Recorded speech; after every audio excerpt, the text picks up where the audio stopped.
Lokesh agro ஃபார்ம்ஸ்லேருந்து எல்லாருக்கும் வணக்கம். இன்னைக்கு ஆட்டுக்குட்டிக்கு மூக்கில் சளி பிடிச்சிருக்கிறதுக்கு எப்படி வீட்லேயே இயற்கை வைத்தியம் பண்ண போகிறோம் அப்படிங்கிறத பார்க்குறோம். பொதுவாக ஆரோக்கியமான வெள்ளாட்டுக்குட்டிக்கு மூக்கு ரொம்ப சுத்தமாக இருக்கணும். ஆனால் இந்த குட்டிக்கு பாருங்கள், லைட்டாக சளி பிடிச்சிருக்கிறத நம்மளால் பார்க்க முடியுது. இந்த குட்டிக்கும் பாருங்கள், சளி பிடிச்சிருக்கிறத நம்மளால் பார்க்க முடியுது.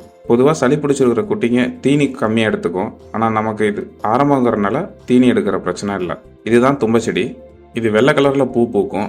அந்த பூவை கோழியை விரும்பி கொத்தி சாப்பிட்ருங்கிறனால இங்கே அந்த பூவோட அடிப்பகுதி மட்டும் விட்டு வச்சிருக்குது. இந்த வெள்ளை கலரில் இருக்கிறது தான் தும்ப செடியோட பூ. நமக்கு இப்போ பூ தேவையில்லை, இலை தான் தேவை. இது நல்லா ஒரு கைப்பிடிக்க இலைகள் பிச்சு எடுத்துக்கோங்க. காம்பு, தண்டு பகுதி, பூ பகுதி அப்படின்னு எதுவுமே நமக்கு தேவையில்லை. இலைகள் மட்டும் போதுமானது. ஒருவேளை நீங்கள் இந்த தும்ப இலைகளை கசக்கி ஆட்டுக்கு வைத்தியத்துக்கு பயன்படுத்த போகிறீங்கிறது முதல் நாளே முடிவு பண்ணிட்டீங்க அப்படின்னா அந்த செடிக்கு கொஞ்சம் நல்லா தண்ணி ஊற்றி வச்சுருங்க. அப்போ தான் அந்த இலைகள்லாம் வாடாமல் பசுமையாக இருக்கும்போது நம்ம கசக்கிறப்ப எளிதாக கையில் சாறு ஊறும். இலையை தவிர இந்த செடியோட வேறு எந்த பகுதியையும் நம்ம இதுக்கு பயன்படுத்தக்கூடாது.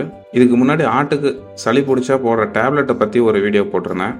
சில வருஷங்கள் கழிச்சுக்கிட்டு இப்போ தான் நம்மளோட வேறு 2 ஆட்டுக்குட்டிக்கு சளி பிடிச்சிருக்குதுங்கிறனால இந்த தும்பத்தலையை ஊற்றக்கூடிய வீடியோ என்னால் ரெக்கார்ட் பண்ண முடியாமல் இருந்துச்சு. ஸோ இப்போ சளி பிடிச்சதுக்கு வைத்தியம் பண்ணுறதை நான் என்ன பண்ணுறேன் அப்படிங்கிறத உங்களோட பகிர்ந்துக்கிறதுக்காக இந்த வீடியோ ரெக்கார்ட் பண்ணிட்டேன். தும்பத்தலையை பறிக்கும் போது அதோட அடிப்பகுதிகள் சில தலைகள் ஏதாவது பூச்சிகள் முட்டை விட்டுருக்கும். அதை கொஞ்சம் கவனித்து அந்த மாதிரி தலையெல்லாம் பயன்படுத்தாமல் தவிர்த்துருங்க.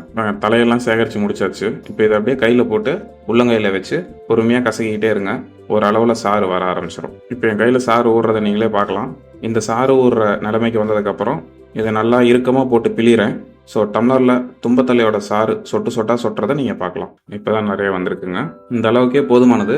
இதனால் நம்ம கொஞ்சம் எக்ஸ்ட்ரா சேர்த்து எடுத்துக்குவோம். குட்டிக்கு மூக்கில் விடும்போது அது பத்தலை அப்படிங்கிற பிரச்சனை வரக்கூடாது. சும்மா 2 சொட்டு விட்டோம்னா போதும்.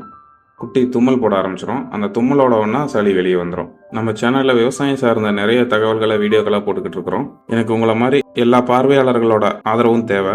உங்களோட ஆதரவு எனக்கு தெரிவிக்கும் விதமாக ஆடு வளர்க்கக்கூடிய மற்றவங்களுக்கும் இந்த வீடியோவை ஷேர் பண்ணுங்க. அவங்களோட ஆடுகளும் ஆரோக்கியமாக இருக்கிறத உறுதி பண்ணுங்க. இந்த வீடியோ சம்பந்தப்பட்ட கருத்துக்களை கீழே கமெண்ட்ஸில் பதிவு பண்ணுங்க. நம்ம சேனலுக்கு சப்ஸ்கிரைப் பண்ணி பெல் பட்டனை ப்ரெஸ் பண்ணி வச்சுக்கோங்க. அப்போ தான் நான் போட போகிற ஒவ்வொரு வீடியோவும் உங்களுக்கு நோட்டிஃபிகேஷனில் உடனுக்குடன் வந்து சேரும். இந்த மாதிரி குட்டியை ஆடாமல் பிடிச்சிக்கிட்டு 2 சொட்டு 3 சொட்டு கொடுத்தா போதும். குட்டி உடனே தும்மல் போட ஆரம்பிச்சிடும். அவ்வளோதான், விட்டுருங்க. அடுத்த குட்டிக்கு இந்த சைடு ஒரு 2 சொட்டு, அந்த சைடு ஒரு 2 சொட்டு போதும், முடிஞ்சு. இதுக்கு மேலே கொடுக்கலாம் எக்ஸ்ட்ரா தான். இதிலே பாருங்கள், நீங்கள் தும்மல் போட்டதை பார்க்க முடியும்.